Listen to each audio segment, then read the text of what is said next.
Mga kababayan, ang aviation safety system ay mahalaga sa pagpapanatili ng kaligtasan ng mga pasahero at crew sa lahat ng aspeto ng aviation sa bansa. Sa pangunguna ng Philippine Aerospace Development Corporation, pinapalakas po nito yung mga regulasyon at technology upang masiguro na ang ating aviation industry ay tumatakbo ng ligtas at epektibo.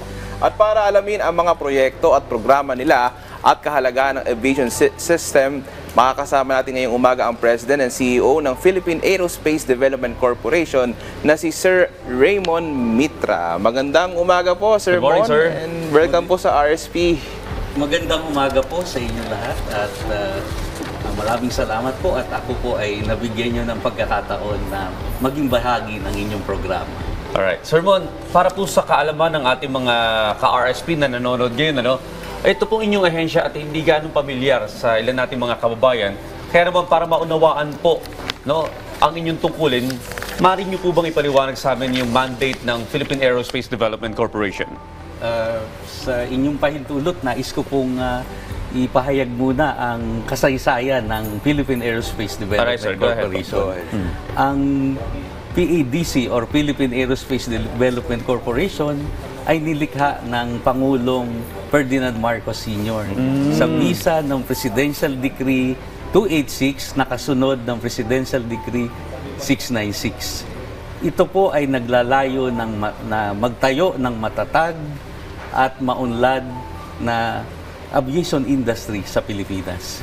Pagdating po sa mandato, meron po tayong tatlo na enumerated mandates. Ang una po yung tinatawag natin sa madaling salita na indigenous aircraft manufacturing. Kasama po dyan yung research and development.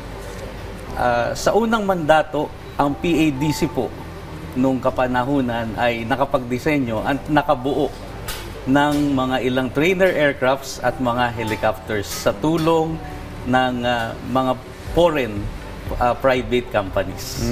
Sa ngayon, gumagawa po tayo naman ng drones at tayo po ay nagsisimulang muli na subukan na tayo po ay gumawa uli ng modernong trainer aircraft pati na ang electric aircraft para mabawasan po yung ating tinatawag na carbon footprint. So ito po ay environmental friendly.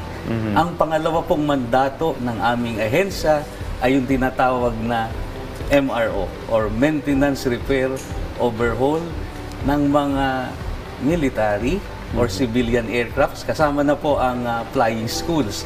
At kasama rin dito po ang pagbibili, pagbibenta ng mga aircraft spare parts. At pangatlo pong mandato, tayo po ay may otoridad o power na mag-engage to air transport system para pong airline companies na pwede po sa cargo, passengers, and international or domestic. Pero syempre, nandiyan na po yung malalaking airline companies, commercial airline companies, hindi po tayo makikipag-convince sa kanila.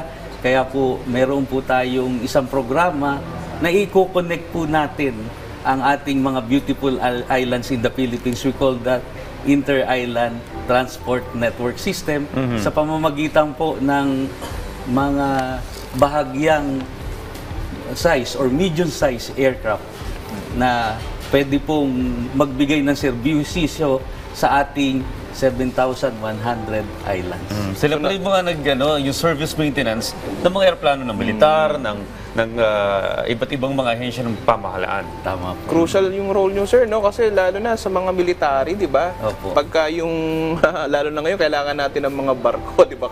Sa kasagsagan ng mga problema sa West Philippine Sea. So, Totoo. kayo, sir, yung nagme-maintain pag alam mo, may nasira na mga barko natin. Sa mga aeroplano po. Oo. Helicopters. Sa helicopters, ganyan po. At tayo po ay nakikipagpunyagi na makipag-partner sa tinatawag po nating OEM or Original Equipment Manufacturers. Kasi po para sigurado po tayo na authentic, original at genuine na pyesa ang ikakabit po sa mga eroplano natin. Para sa ganun po ay Safe. matiyak po natin yung kaligtasan. Kasi po, walang parking space sa Himpapawid. Sorry na, pabarko naman ako. Aeroplano. Sorry. So, sir, ano yung mga tinututuan po natin ng mga programa sa ngayon? Sa ngayon po, tayo po ay nagsimula na lumikha ng sarili po nating drones sa pakikipagtulungan at partnership sa isang local company. Pangalawa po, tayo ay sumusubok na muling lumikha ng modernong eroplano na ito po ay powered by electricity o electric VTOL po ang tawag natin, vertical take-off and landing. Ayan po. So, yun po ang mga ilan sa programa natin. Okay, again, patungkol pa rin ito sa aircrafts and aviation. Sako po ba ng PADC yung trainings at schoolings ng mga Philippine Air Force, pati na rin yung Army at sa Navy? Dati po, sakop ito. Pero sa ngayon, meron na po silang sari-sariling mga training institution. Katulad po sa civilian, nandiyan po yung tinatawag nating PhilSCA. Ito rin po ay State College, pag-aari ng gobyerno.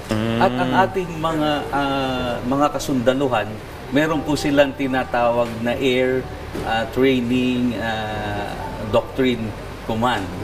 So may sarili-sarili na po silang training service provider. Pero ang PADC po ay nakahanda pa rin na pagdating ng panahon na naibangon po natin ang ating ahensya, tayo po ay papasok uli at makikipagtulungan sa kanila. Basta po ang aming vision, kung ano po ang kakulangan na pwede kaming magpuno to fill the gaps, doon po papasok ang PADC para po sa bayan. Sir Mon, may nabanggit siya kanina, maganda yun, no? Yung electric na, no? Yung mga planes. Opo. Can you tell us more about that po, sir?